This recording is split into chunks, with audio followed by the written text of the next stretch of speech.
शुभ नवरात्रि।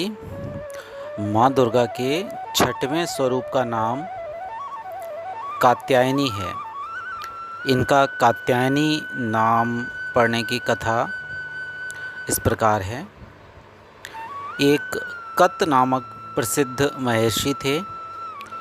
उनके पुत्र ऋषि कात्य हुए। इन्हीं कात्य के गोत्र में विश्व प्रसिद्ध महर्षि कात्यायन उत्पन्न हुए थे। इन्होंने भगवती पराम्बा की उपासना करते हुए बहुत वर्षों तक कठिन तपस्या की थी। उनकी इच्छा थी कि माँ भगवती उनके घर पुत्री के रूप में जन्म लें। माँ भगवती ने उनकी ये प्रार्थना स्वीकार कर ली। कुछ काल पश्चात जब दानव महिषासुर का अत्याचार पृथ्वी पर बहुत बढ़ गया, तब भगवान ब्रह्मा, विष्णु और महेश तीनों ने अपने अपने तेज का अंश देकर महिषासुर के विनाश के लिए एक देवी को उत्पन्न किया।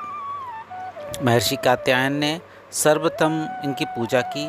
इसी कारण से यह कात्यायनी कहलाई।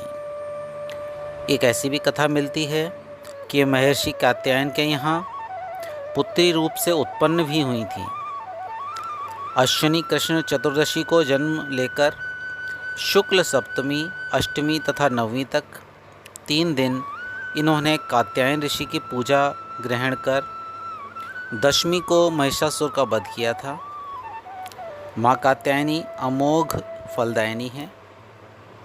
भगवान कृष्ण को पति रूप में पाने के लिए ब्रज की गोपियों ने इनकी पूजा की।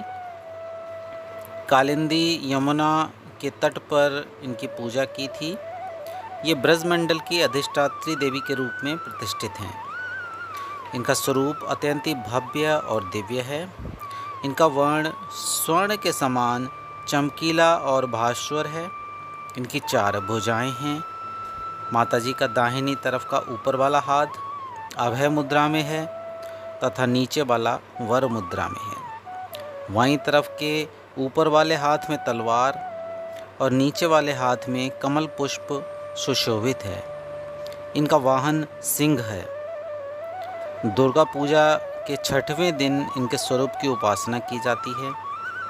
उस दिन साधक का मन आज्ञा चक्र में स्थित होना चाहिए।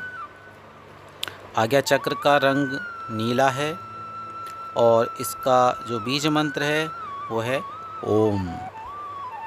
इसको बोलेंगे ओम।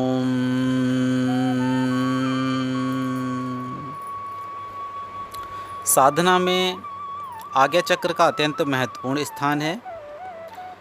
आज्ञा चक्र में स्थित मन वाले साधकों का, योगियों का माँ कात्यायनी के चरणों में अपना सर्वस्व निवेदित कर देता है। परिपूर्ण आत्मदान करने वाले ऐसे साधकों को, भक्तों को सहज भाव से माँ कात्यायनी के दर्शन प्राप्त हो जाते हैं।